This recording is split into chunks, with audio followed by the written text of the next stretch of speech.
नमस्कार, दिन भर की बड़ी खबरों में आपका स्वागत है। मैं हूं आपके साथ आंचल। आज इस बुलेटिन में बात होगी हरियाणा में बीजेपी की जीत पर उठे सवालों की, जम्मू कश्मीर में इंडिया गठबंधन की जीत की, देखेंगे हरियाणा में बीजेपी के मंत्रियों की हार को, नीतीश कुमार को लेकर आरजेडी के दावे को, जानेंगे महाराष्ट्र विधानसभा चुनाव के लिए कौन होगा एमवीए का सीएम फेस, और बुलेटिन के आखिर में देखेंगे जाने माने कार्टूनिस्ट इरफान की किस खबर पर पड़ी तिरछी नजर। लेकिन दिन भर के तमाम बड़ी खबरों से पहले एक नजर आज की सुर्खियों पर। भूपेंद्र सिंह हुड्डा ने हरियाणा कांग्रेस में अंदरूनी कलह की खबरों का किया खंडन। कहा, लोकतांत्रिक तरीके से पार्टी में मतभेद हो सकता है लेकिन कोई मतभेद नहीं। हेमंत सोरेन को जेल से लौटकर सत्ता की कमान संभाले 90 दिन हुए पूरे। शेयर की सरकार की उपलब्धियां, मैया सम्मान यात्रा से लेकर किसान कल्याण का किया जिक्र। अरविंद केजरीवाल का बीजेपी पर हमला, बोले 10 साल से सरकार चला रही बीजेपी लेकिन दिखाने के लिए एक भी काम नहीं। शेयर बाजार में तेजी, 584 अंकों की तेजी के साथ 81,634 पर बंद हुआ सेंसेक्स, तो 217 अंकों की तेजी के साथ 25,013 पर बंद हुआ निफ्टी। ये तो थी सुर्खियां। अब बात आज की सबसे बड़ी खबर की। हरियाणा में विधानसभा चुनाव के नतीजे सामने आ चुके हैं और ये नतीजे बेहद ही चौंकाने वाले रहे। कांग्रेस ने नतीजों पर सवाल उठाते हुए उन्हें पूरी तरह से नकार दिया है और चुनाव आयोग जाने की बात कही है। तो क्या रहे नतीजे, क्या है कांग्रेस का आरोप, देखिए ये रिपोर्ट। हरियाणा विधानसभा चुनाव के नतीजों ने सभी को चौंका दिया, क्योंकि जमीन पर जो स्थिति दिख रही थी नतीजे बिल्कुल उसके उलट आए। लेकिन कांग्रेस ने अब चुनावों में धुई धांधली को लेकर बड़ा खुलासा किया है। कांग्रेस ने चुनाव आयोग पर गंभीर आरोप लगाते हुए ईवीएम को बदलने का आरोप लगा दिया। नतीजे आने के बाद कांग्रेस ने प्रेस कॉन्फ्रेंस की और मीडिया के सामने सबूतों के साथ अपनी बात रखी। कांग्रेस नेता पवन खेड़ा ने कहा कि जिस ईवीएम की बैटरी 99% थी, उन्हीं जगह पर कांग्रेस को हराने वाले नतीजे आए हैं। हरियाणा में चुनाव हुआ जिसके नतीजे बिल्कुल अप्रत्याशित हैं और यहां तक कि यह भी कहेंगे कि अस्वीकार्य हैं। जिस तरह की शिकायतें लगातार आ रही हैं, अभी हम जयराम रमेश जी और मैं जिस कमरे में बैठे थे वहां भी लगातार शिकायतें हमारे नारनौल के कैंडिडेट राव नरेंद्र सिंह हो गए या पानीपत के कैंडिडेट हो गए, 3 जिलों से हिसार, महेंद्रगढ़, पानीपत, यहां से लगातार शिकायतें आ रही कि कैसे बैटरीज जो मशीन की थी वो 99% थी और जिन मशीनों की बैटरीज 99% थी उन मशीनों में नतीजा एक आया, हमें हराने वाला नतीजा आया, और जो मशीनें नहीं, जिनको छेड़ा गया, जिनकी बैटरी 60-70% जो स्वाभाविक है होनी चाहिए थी, उसमें हम जीत रहे हैं हमारे कैंडिडेट। पवन खेड़ा के अलावा जयराम रमेश ने भी गंभीर आरोप लगाए हैं। उन्होंने कहा कि हरियाणा के संदर्भ में हम चुनाव आयोग से लगातार शिकायत कर रहे हैं। उसके बाद भी 3 से 4 जिलों से ईवीएम को लेकर बेहद गंभीर मामले सामने आए हैं। हरियाणा चुनाव के नतीजे अप्रत्याशित और आश्चर्यजनक हैं। हम इसे स्वीकार नहीं कर सकते। ये लोकतंत्र की हार और तंत्र की जीत हुई है। वहीं अगर नतीजों की बात करें तो 90 विधानसभा सीटों में से बीजेपी ने 49, तो वहीं कांग्रेस ने 37 सीटों पर जीत दर्ज की है। हरियाणा के नतीजों ने सबको चौंका दिया है, तो हैरान जम्मू कश्मीर के नतीजों ने भी कर दिया है। जम्मू कश्मीर विधानसभा चुनाव में आखिर वो घड़ी आ ही गई जिसका इंतजार अखाड़े में उतरी राजनीतिक पार्टियां कर रही थी। जम्मू कश्मीर में विधानसभा चुनाव के नतीजे सामने आ चुके हैं, तो किस पार्टी ने दर्ज की जीत और किसके हाथ लगी मायूसी, देखिए ये रिपोर्ट। जम्मू कश्मीर की सभी 90 सीटों के परिणाम सामने आ गए हैं और चुनाव परिणाम में कांग्रेस और नेशनल कॉन्फ्रेंस के गठबंधन ने बहुमत हासिल कर लिया है। जम्मू कश्मीर में बहुमत का आंकड़ा 48 है, क्योंकि 5 सीटें एलजी की तरफ से नॉमिनेट की जाएंगी, यानी 95 सदस्यों की जम्मू कश्मीर विधानसभा होगी। जो परिणाम सामने आए हैं उसमें नेशनल कॉन्फ्रेंस को सबसे ज्यादा 42 सीटों पर जीत मिली है। नेशनल कॉन्फ्रेंस की सहयोगी कांग्रेस को 6 और सीपीएम को 1 सीट पर जीत मिली। इस तरह से ये गठबंधन 49 सीटें जीतने में कामयाब रहा, जबकि बीजेपी को सिर्फ 29 सीटें ही मिल पाई। बीजेपी की तरफ से सरकार बनाने के दावे किए जा रहे थे। पार्टी को उम्मीद थी कि इस बार किसी को बहुमत नहीं मिलेगा और एलजी की तरफ से जिन 5 विधानसभा सदस्यों को नामित किया जाएगा उनकी मदद से बीजेपी बहुमत का आंकड़ा पार कर लेगी।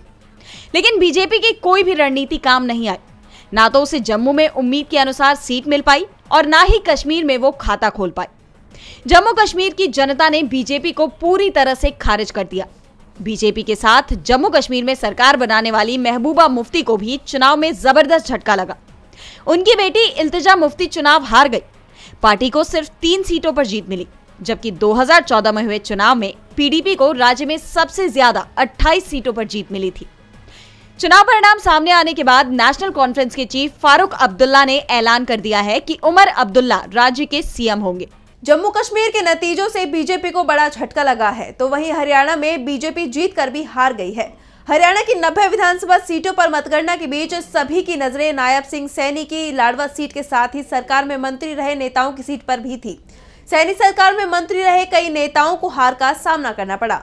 देखिए ये रिपोर्ट। भले ही बीजेपी ने हरियाणा विधानसभा चुनाव में एक बार फिर से जीत दर्ज कर ली हो, लेकिन हरियाणा की 90 विधानसभा सीटों पर मतगणना के बीच सभी की नजरें नायब सैनी सहित उनकी सरकार में शामिल मंत्रियों की सीट पर टिकी हुई थी। बीजेपी ने 11 मंत्रियों को भी टिकट दिया था, जिसमें से सिर्फ 2 ही मंत्री अपनी सीट बचा पाने में कामयाब रहे। इसमें स्पीकर ज्ञानचंद्र गुप्ता भी चुनाव हार गए। पंचकुला में उन्हें पूर्व मुख्यमंत्री भजनलाल के बड़े बेटे कांग्रेस उम्मीदवार चंद्रमोहन बिश्नोई ने हरा दिया। नूह में मंत्री संजय सिंह हार गए। यहां से कांग्रेस उम्मीदवार आफ्ताब अहमद चुनाव जीते हैं।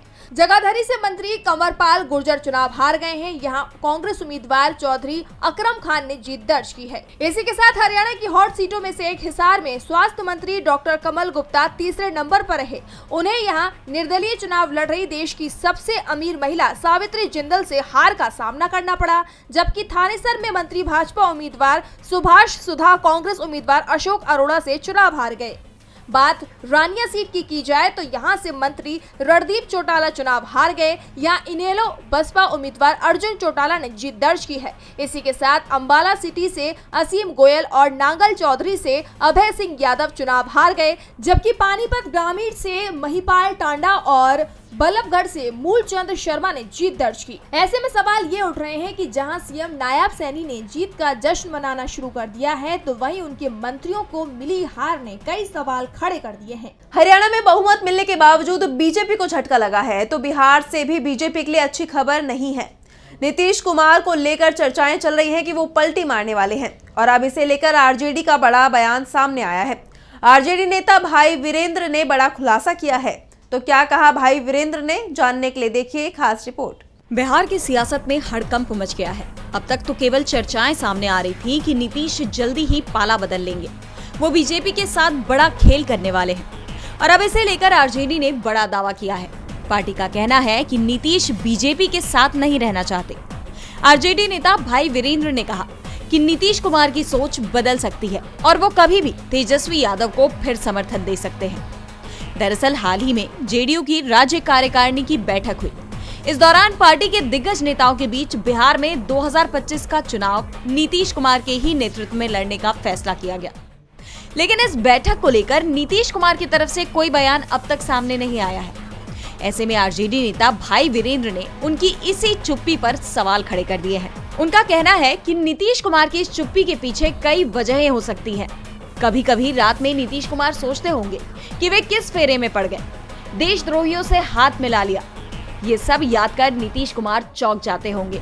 सपने में भी आता होगा कि देशद्रोहियों के साथ नहीं रहना चाहिए, इसलिए उन्होंने चुप्पी साध ली है। बीजेपी पर निशाना साधने के साथ ही भाई वीरेंद्र ने दावा किया कि नीतीश कुमार एक बार फिर से आरजेडी के साथ आ सकते हैं। उन्होंने कहा कि पहले भी तो आए हैं, नई बात थोड़े है। अब नीतीश कुमार चुप क्यों है, इसका जवाब तो वो खुद ही दे सकते हैं। बहरहाल आरजेडी नेता के इस बयान ने सियासी गलियारों में चर्चाओं का बाजार गर्म कर दिया है। आरजेडी नेता के दावे ने बीजेपी को टेंशन में डाल दिया है, तो वहीं शिवसेना यूबीटी प्रमुख उद्धव ठाकरे ने बड़ा ऐलान कर दिया है, जिससे बीजेपी टेंशन में दिख रही है। महाराष्ट्र में विधानसभा चुनाव से पहले उद्धव ठाकरे ने एमवीए के सीएम फेस को लेकर बड़ा बयान दिया है। तो क्या कुछ कहा उद्धव ठाकरे ने, देखिए इस रिपोर्ट में। महाराष्ट्र में 288 सीटों पर चुनाव होने हैं। विधानसभा चुनाव के लिए तैयारियों का दौर शुरू हो चुका है। राजनीतिक दलों ने अपने दाव पेच लगाना शुरू कर दिया है। चुनाव को लेकर इस वक्त सबसे ज्यादा चर्चा सीएम फेस को लेकर हो रही है। एक तरफ सत्तारूढ़ महायुति में सीएम फेस को लेकर रार छिड़ी हुई है, तो वहीं महाविकास आघाड़ी में सहमति बनती दिखाई दे रही है। शिवसेना यूबीटी प्रमुख उद्धव ठाकरे ने सीएम फेस को लेकर बड़ा बयान दिया है। उद्धव ठाकरे ने कहा कि महाराष्ट्र को बचाने के लिए कांग्रेस और एनसीपी शरद चंद्र पवार गुट की तरफ से मुख्यमंत्री के रूप में घोषित किसी भी चेहरे का समर्थन करेगी। महाराष्ट्र में आगामी विधानसभा चुनाव से पहले उद्धव ठाकरे के इस बयान को कई मायनों में काफी अहम माना जा रहा है। महाविकास आघाड़ी में कांग्रेस, शरद गुट की एनसीपी और उद्धव गुट की शिवसेना है। माना जा रहा है कि तीनों ही दल सीएम फेस को लेकर सियासी समीकरण सेट करने में जुटे हैं। वहीं एमवीए में सीट शेयरिंग को लेकर भी बात बनती दिखाई दे रही है। एक दिन पहले ही महाराष्ट्र कांग्रेस अध्यक्ष नाना पटोले ने कहा था कि एमवीए के बीच 180 से 190 सीटों पर सहमति बन गई है, बाकी 100 सीटों पर बात अटकी हुई है। सीटों को लेकर बैठकों का दौर जारी है। दशहरे के बाद कुछ सीटों पर उम्मीदवारों के नाम का ऐलान किया जाएगा। उन्होंने कहा कि देश में बदलाव की बयार चल रही है, बीजेपी बांटने की राजनीति कर रही है। उद्धव ने साफ कर दिया कि हर हाल में इंडिया गठबंधन एकजुट रहेगा। तो कोलकाता में डॉक्टरों ने भी साफ कर दिया है कि वो झुकने वाले नहीं हैं। कोलकाता मामले के खिलाफ प्रदर्शन थमने का नाम ही नहीं ले रहा है। अब सीनियर डॉक्टर भी जूनियर डॉक्टरों के प्रदर्शन के समर्थन में उतर आए हैं। डॉक्टर पीड़िता के लिए न्याय के साथ ही डॉक्टरों की सुरक्षा की मांग कर रहे हैं। देखिए ये रिपोर्ट। कोलकाता में डॉक्टरों का प्रदर्शन बढ़ता ही जा रहा है। अभी तक तो जूनियर डॉक्टर ही प्रदर्शन में बैठे थे, अब इस प्रदर्शन में सीनियर डॉक्टर भी एकजुट हो गए हैं। अपना विरोध जताते हुए कोलकाता के आरजीकर मेडिकल कॉलेज के करीब 50 सीनियर डॉक्टरों ने अपने पद से इस्तीफा दे दिया है। 8 अक्टूबर को आरजीकर मेडिकल कॉलेज में कई डिपार्टमेंट और उनके हेड्स की बैठक हुई। इस बैठक में डॉक्टरों ने इस सामूहिक इस्तीफे का फैसला लिया। अपने इस फैसले पर बात करते हुए एक सीनियर डॉक्टर ने कहा कि जूनियर डॉक्टर्स एक मकसद के लिए अनिश्चितकालीन अनशन कर रहे हैं। हम उनके साथ मजबूती से खड़े हैं और यही संदेश देने के लिए हमने इस्तीफे दिए हैं। बता दें कि ममता सरकार से अपनी 9 मांगों को लेकर अड़े 6 जूनियर डॉक्टर 4 दिन से अनिश्चितकालीन अनशन पर हैं। प्रदर्शनकारी डॉक्टरों का आरोप है कि मामले में सीबीआई की जांच ढीली है। ममता सरकार डॉक्टरों को सुरक्षा देने में सफल नहीं रही। प्रदर्शन पर बैठे एक डॉक्टर ने चेतावनी देते हुए कहा कि हम किसी बाहरी दबाव में झुकने वाले नहीं। विरोध तब तक जारी रहेगा जब तक सभी मांगे पूरी नहीं हो जाती। वहीं डॉक्टरों के इस प्रदर्शन के बीच सीबीआई ने मामले में अपनी पहली चार्जशीट दाखिल कर दी है। अपनी जांच के बाद सीबीआई इस नतीजे पर पहुंची है कि संजय रॉय ने घटना को अकेले अंजाम दिया था। ये घटना 9 अगस्त की है, लेकिन मामले में कार्रवाई अब तक पूरी नहीं हुई है। लेकिन डॉक्टरों के रवैये से ये साफ हो गया है कि वो न्याय लेकर रहेंगे। कोलकाता में डॉक्टरों का प्रदर्शन तेज होता जा रहा है, तो विरोध यूसीसी को लेकर भी दिखाई दिया। लेकिन अब जल्द उत्तराखंड में यूनिफॉर्म सिविल कोड लागू हो सकता है। यूसीसी को लागू करने को लेकर अंतिम रिपोर्ट तैयार कर ली गई है। यूसीसी कमेटी इस रिपोर्ट को जल्द ही मुख्यमंत्री पुष्कर सिंह धामी को सौंपेगी। देखिए ये रिपोर्ट। 2 राज्यों में विधानसभा चुनाव के बाद बीजेपी ने एक बार फिर यूसीसी को लागू करने की तैयारी शुरू कर दी है। दरअसल उत्तराखंड में जल्द ही समान नागरिक संहिता लागू होने वाला है। इसके लिए राज्य की तरफ से अंतिम रिपोर्ट तैयार कर ली गई है। राज्य सरकार की तरफ से बनाई गई यूसीसी कमेटी इस रिपोर्ट को अब जल्द ही मुख्यमंत्री पुष्कर सिंह धामी को सौंपेगी। बता दें कि ये रिपोर्ट उत्तराखंड में यूसीसी लागू करने के लिए तैयार की गई सिफारिशों का मसौदा है, जिसमें विवाह, तलाक, उत्तराधिकार और गोद लेने जैसे व्यक्तिगत कानूनों को समान रूप से लागू करने के प्रावधान शामिल हैं। सीएम धामी ने हाल ही में घोषणा की थी कि सरकार 9 नवंबर को उत्तराखंड स्थापना दिवस पर यूसीसी लागू करना चाहती है। इस बिल को विधानसभा में 7 फरवरी को ध्वनि मत से पास किया गया था, जिसके बाद 13 मार्च को राष्ट्रपति से इसे मंजूरी मिली थी। बताते चले कि इस बिल को लेकर केंद्र में अभी भी विवाद चल रहा है। ऐसे में अगर उत्तराखंड में ये बिल पास होता है तो ये देश का पहला राज्य होगा। और बुलेटिन के आखिर में देखेंगे जाने माने कार्टूनिस्ट इरफान की किस खबर पर पड़ी तिरछी नजर।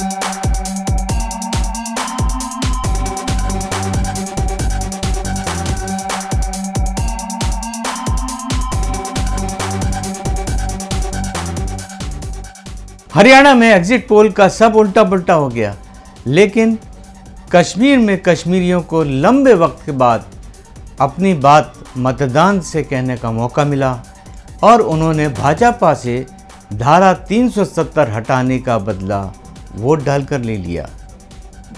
अब आने वाले दिनों में बिना 370 के नई सरकार कैसे काम करेगी, ये देखने वाली बात है।